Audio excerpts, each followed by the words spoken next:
Iran এবার সরাসরি Israel আমেরিকার মস্তিষ্কে একেবারে আঘাত করে বসল। ইরান ইতিমধ্যে জানিয়েছিল যে তারা লক্ষ্যবস্তু স্থির করতেছে, যারা ডেটা দিয়ে ইসরায়েল আমেরিকাকে সাহায্য করতেছে। তো ইরান কিন্তু বেশিক্ষণ দেরি করে নাই, মাত্র একদিনের মাথায় ইরান হামলা চালিয়েছে। যেই স্থান থেকে করা হয় যুদ্ধের নকশা, যেই স্থান থেকে ইরানকে হামলা করার জন্য প্রস্তুতি নেওয়া হয়, মার্কিন সেনাদেরকে যেইখান থেকে ডেটা দেওয়া হয় কোথায় কিভাবে হামলা চালানো হবে, সেই ওরাকল কোম্পানির যেই সংযুক্ত আরব আমিরাতে ভবনটি রয়েছে সেইখানে ইরান একেবারে লক্ষ্যবস্তু স্থির করে হামলা চালিয়েছে।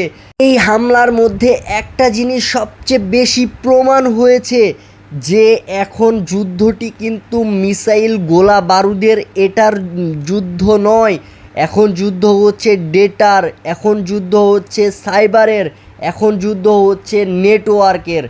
আর ইরান লক্ষ্যবস্তু স্থির করে সেই মস্তিষ্কের ওপরই আঘাত এনেছে আজকে। আইআরজিসি গতকাল জানিয়েছিল তারা নতুন করে হামলা করার জন্য প্রস্তুতি নিচ্ছে গুগল অ্যাপেল থেকে, যারা ডেটা দিয়ে সহায়তা করে যুক্তরাষ্ট্র এবং ইসরায়েলকে।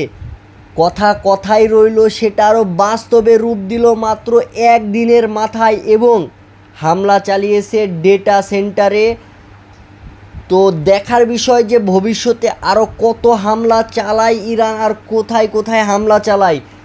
অস্থির হয়ে পড়েছে যুক্তরাষ্ট্র এবং ইসরায়েলের মার্কিন ঘাঁটিগুলো, তার সাথে যেই ডেটা সেন্টারগুলো আছে মধ্যপ্রাচ্যের ভিতরে, সেই ডেটা সেন্টারগুলোর সব লোক তো অলরেডি সরে যাওয়ার নির্দেশনা দিয়েছে এবং তার পরিপ্রেক্ষিতে ওরাকল কোম্পানির ডেটা সেন্টারে সরাসরি আঘাত এনেছে ইরান। একটা হত্যার জবাব ইরান এভাবেই নিবে। শুধু যে মিসাইল বা তাদের লোকজনের ওপরে হামলা চালিয়ে যুদ্ধ থামবে না, তারা কি করবে, তারা সবসময় ইউনিক চিন্তা করে, আবার ইউনিক জিনিসের ওপরে হামলা চালিয়েছে। দেখার বিষয় যুদ্ধ কিভাবে কতদূর আগাবে, কিভাবে যাবে, এটা দেখার জন্য আমাদের সাথেই থাকুন। আর প্রাইম টিভি ঢাকা।